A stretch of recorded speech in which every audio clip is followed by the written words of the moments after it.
जय गुरुदेव दत्त. बंधू भगिनींनो, 4 डिसेंबर 2025 वार गुरुवार या दिवशी पवित्र श्री दत्त जयंती आहे. आणि आजपासून म्हणजेच 28 नोव्हेंबर पासून तर 4 डिसेंबर पर्यंत ठिकठिकाणी साप्ताहिक गुरुचरित्र पारायण सुरू झाले आहे. कोठे स्वामींच्या मठावर, कोठे स्वामी समर्थ केंद्रात, कोठे दत्त मंदिरात, कोठे घरच्या घरीच भाविक भक्त श्रद्धेने हे पारायण करत आहेत.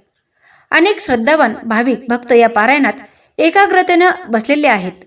त्यांचं मन स्वामींच्या चरणी आहे. त्यांच्या जीवनातील प्रत्येक चिंता ते चारित्र्याशी जोडून शांत करत आहेत. मित्रांनो, काही लोकांना या पारायणाचं खरं महत्त्व समजलेलंच नाही. ते म्हणतात की हे पारायण केल्यानं काय मिळतंय, हे कशासाठी करावं, यातून काय बदल घडतात. तर मित्रांनो, याच प्रश्नांना शांतपणे, तात्विकपणे आणि अनुभवावर आधारित पद्धतीने उत्तर देण्यासाठी आजचा हा संपूर्ण व्हिडिओ आहे. आज आपण बघणार आहोत गुरुचरित्र पारायणाचं आध्यात्मिक, मानसिक, ऊर्जात्मक आणि जीवन बदलणारं महत्त्व.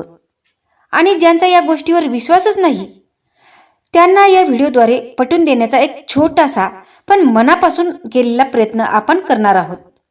तर चला, श्रद्धेने, शांतपणे, पूर्ण एकाग्रतेने हा दिव्य विषय समजून घेऊया.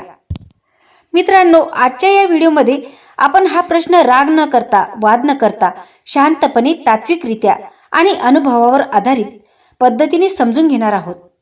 या व्हिडिओच्या शेवटी तुम्हाला स्वतः कळेल की पारायण फक्त ग्रंथ वाचन नाही, तर मनाला, जीवनाला आणि नियतीला स्थिर करणारा एक दिव्य अनुभव आहे. हे मी माझ्या पद्धतीने या व्हिडिओमध्ये सांगण्याचा प्रयत्न करणार आहे.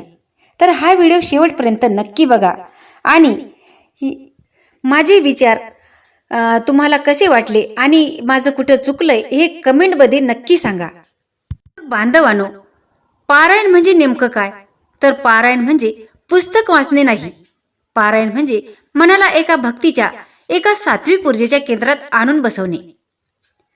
गुरुचरित्र ग्रंथात लिहिलं आहे, श्रद्धा आणि सबुरीने वाचलेला ग्रंथ स्वतःच साधकाला मार्ग दाखवतो. पारायणात लोक काय करतात? तर पारायणात रोज एकाच वेळी बसतात, मन शांत करतात, पवित्र कथा, चारित्र, उपदेश ऐकतात. दिवसातून काही मिनिटे मी कोण, माझं जीवन कशासाठी यावर चिंतन करतात. हे फक्त पूजा नाही, ही मन स्वच्छ करणारी एक प्रक्रिया आहे. आता जे लोक नास्तिक आहेत, म्हणजे ज्यांचा देवावर आणि पारायण या अशा गोष्टीवर विश्वासच नाही, त्यांचा हा प्रश्न चुकीचा नाही. प्रश्न विचारणे चुकीचं नाही, पण उत्तर शोधण्यासाठी मन उघडं हवं. गुरुचरित्र वाचनातून काय मिळतं ते 4 सोप्या भाषेत समजावते. बांधवांनो, आजच्या या धकाधकीच्या जीवनात सगळ्यांचंच मन अस्थिर आहे. ताण, काळजी, नाती, पैसा, रोजच्या धावपळीत मन थकून जातं. लोक मानसोपचार तज्ञाकडे जातात, काउन्सिलिंग घेतात, मेडिटेशन करतात. या सगळ्यांचं मुळात उद्दिष्ट काय आहे? तर मन स्थिर करणे. गुरुचरित्र पारायणात हेच तर होतं. रोज एकाच वेळी बसणं, मन एकाच विषयावर ठेवणं, संतांचे जीवन, त्यांचे अनुभव ऐकणं, सात्विक विचारांनी मन भरून जाणं, नकारात्मकता कमी होणं. हा अनुभव आस्तिक, नास्तिक दोघांनाही समान मिळतो. चला, अगदी सोपं उदाहरण देते. एखादा माणूस रोज सकाळी 30 मिनिटं पुस्तक वाचतो. मन शांत होतं, विचार चांगले होतात, आत्मविश्वास वाढतो. तर तो पुस्तकाचा फायदा आहे की वाचनाच्या प्रक्रियेचा? गुरुचरित्र वाचन हे सुद्धा तसंच आहे. हे मनाचं प्रशिक्षण आहे. लोक म्हणतात यातून दैव बदलतं का? अहो, दैव बदललं नाही तरी विचार बदलतात, आणि विचार बदलले की निर्णय बदलतात, निर्णय बदलले की भाग्यच बदलतं. पारायण करणे म्हणजे ग्रंथ वाचन नाही, मनाचं शुद्धीकरणच आहे. गुरुचरित्र वाचताना काय होतं माहीत आहे का? मन स्थिर होतं, विचार शांत होतात, चिंता कमी होतात, आतल्या आत एक प्रकाश जागा होतो, ऊर्जा वाढते, धैर्य निर्माण होतं. ही गोष्ट देवादिकांची नाही, ही गोष्ट मनाची, ऊर्जेची आणि विचारांची आहे. माणूस देवाला मानो वा न मानो, शांत मनाची किंमत सर्वांनाच माहीत आहे. बंधू भगिनींनो, ज्यांनी पारायण केले आहे ते आपले अनुभव असे सांगतात की हे पारायण केल्यापासून घरात भांडणं कमी होतात, वैरभाव नाहीसा झाला आहे. कुणी सांगतं की कुणीतरी मदतीला आलं, कोणी म्हणतं की एखादं अडकलेलं काम पुढं सरकलं, मनातील भीती निघून गेली. कोणी म्हणतं आत्मविश्वास वाढला. कोणी म्हणतं संकटातून मार्ग निघाला. असे हे पारायण करणाऱ्याला खूप जवळून अनुभव आले आहेत. ही गोष्ट चमत्कारी नाही, ही आहे मनाच्या ऊर्जेची शक्ती. जेव्हा मन सकारात्मक होतं तेव्हा परिस्थिती आपोआप अनुकूल होऊ लागते. आता ज्यांचा देवावर विश्वास नाही त्या लोकांना हे पटत नाही, कारण ते फक्त वरवर पाहतात. ते बसून वाचतायत, त्यातून काय मिळतं? त्यांना आतली शांतता दिसत नाही. ते मनातील बदल पाहत नाहीत. ते घरातील वातावरण बदलतं हे जाणवत नाही.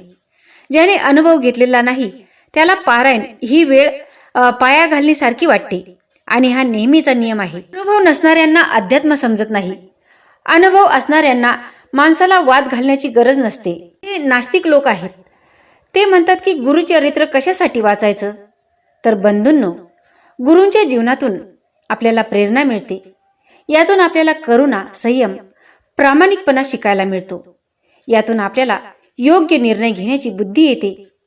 या गुरुचरित्राच्या पारायणातून आपल्याला कर्माची भीती कमी होते. नियतीवर विश्वास वाढतो. यातून आपल्याला मनशांतता मिळते. यातूनच आपल्याला श्रद्धेला आधार मिळतो.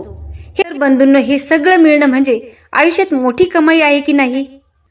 गुरुचरित्र वाचन म्हणजे स्वामीच्या हातात हात देणं.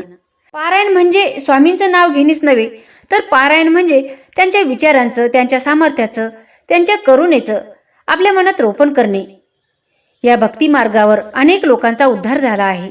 त्यातील अर्धा चमत्कार नसून माणसाच्या मनाचे परिवर्तन आहे. बांधवांनो, आज आपण गुरुचरित्र पारायणाच्या महत्तेबद्दल सखोल माहिती घेतली. काही जण हे समजून वाचतात, काही जण अनुभवातून वाचतात, आणि काही जण अजूनही समजून घेण्याचा प्रयत्न करत आहेत.